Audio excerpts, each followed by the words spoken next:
Africa is something that gets in your blood, and you either love it or it's an experience you take once and then you never return. And for those of us that have fallen in love, you walk off the airplane, the humidity comes, the smells come, there is this hint of burning something in the air, and then everything is so much sharper, it's brighter, and a load has been lifted whenever I go to Kenya. The smiles there are beyond anything you can ever imagine.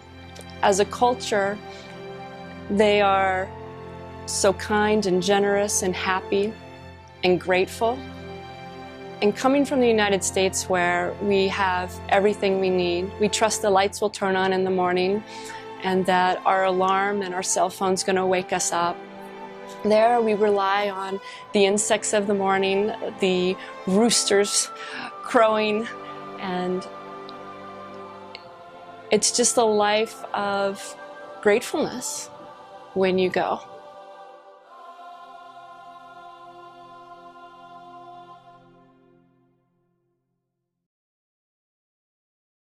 My name is Dr. Julie Kelly. I'm a veterinarian here in Denver, Colorado.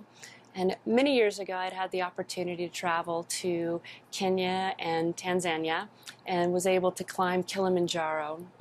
My trip was just incredible for the countryside, but the biggest missing factor was I saw no animals. For a multiple-week trip, I saw not one elephant. And that was really sad for me. And I knew when I would go back, I was interested in helping with the problem with poaching. I had the opportunity, and several veterinarians in the community had told me about an organization that they were going to be traveling with to Africa called the African Network for Animal Welfare.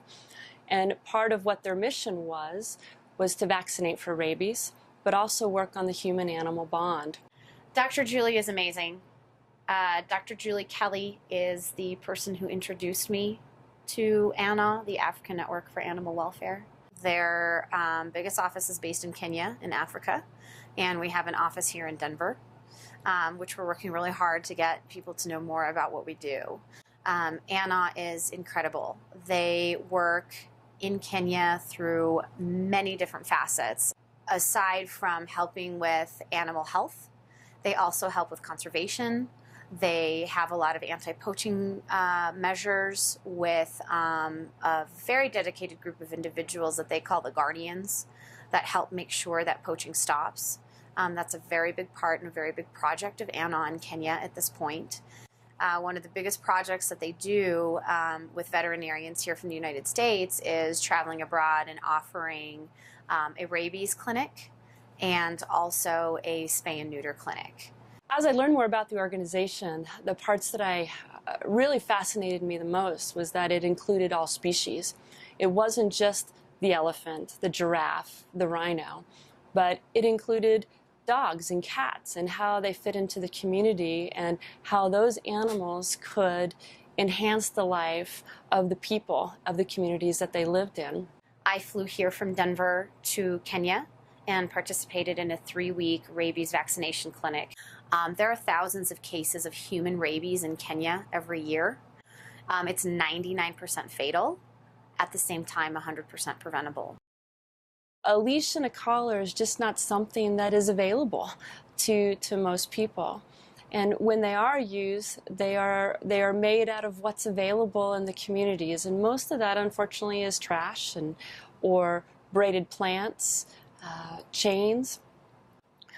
And animals are not chained, they're not leashed, they're not used to collars, and so their animals roam freely. This is what makes them high risk for rabies. Dogs interact with the wildlife. They can have fights with the wildlife where they're bitten, and then they come back into the communities, and this is how they spread rabies. So if we are able to get out into the community and vaccinate these dogs and cats and donkeys against rabies, chances are that if they bite a child or bite an adult, that rabies will not get transmitted because they will be protected from it. our goal is to take human rabies in Kenya down to 0.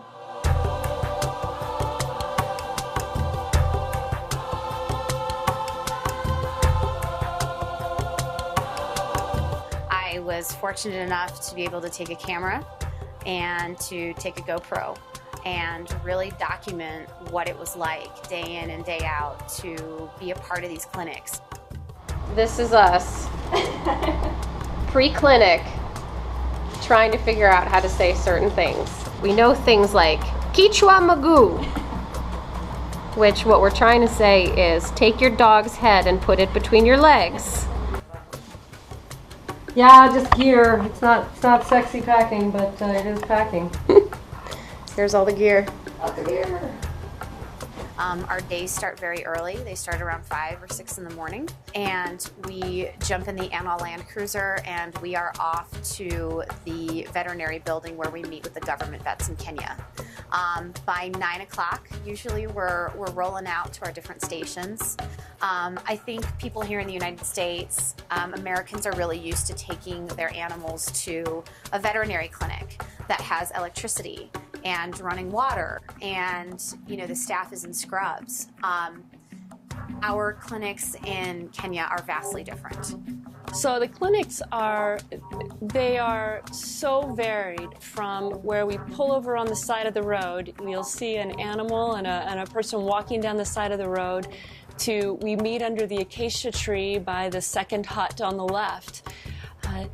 The clinics consist really of we bring out our coolers and our drugs and our vaccines, and we drive around in a large van with, we have an announcer and a large speaker on the top.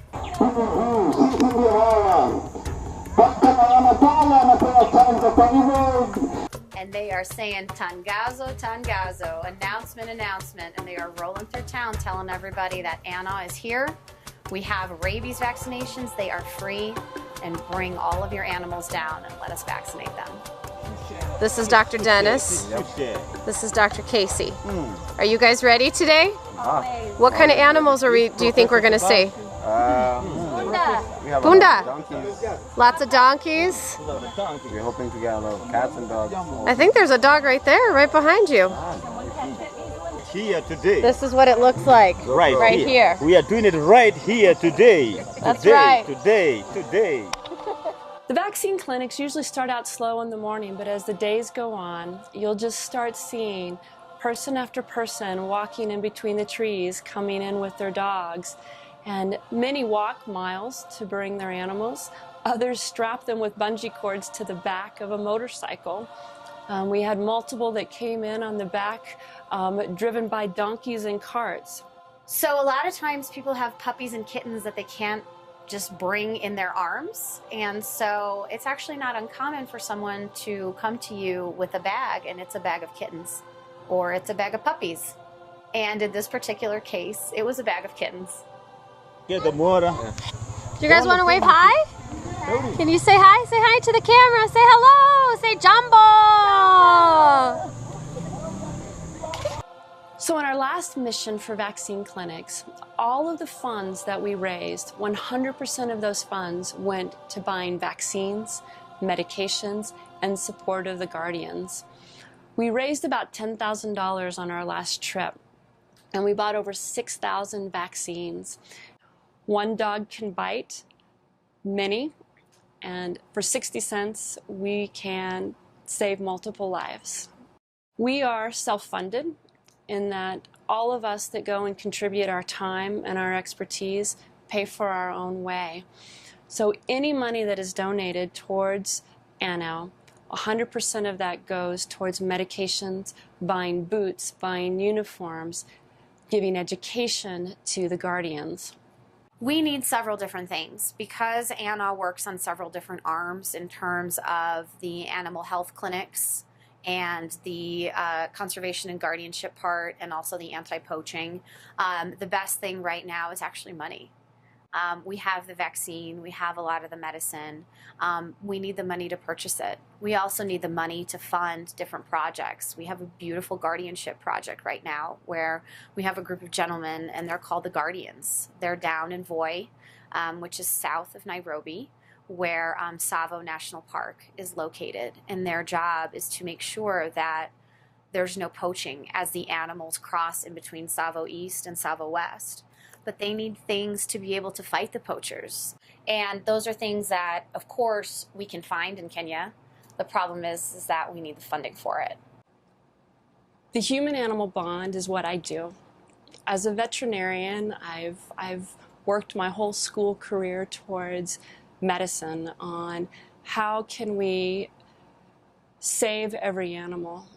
And what is so wonderful about this organization is not only do I get to work at saving the animals, but I get to save and help with the people.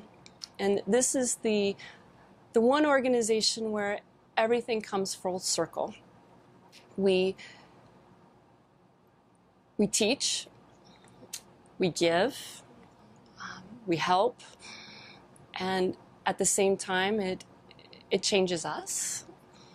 I come back fulfilled, and I come back excited about my career, and I can't wait to go back.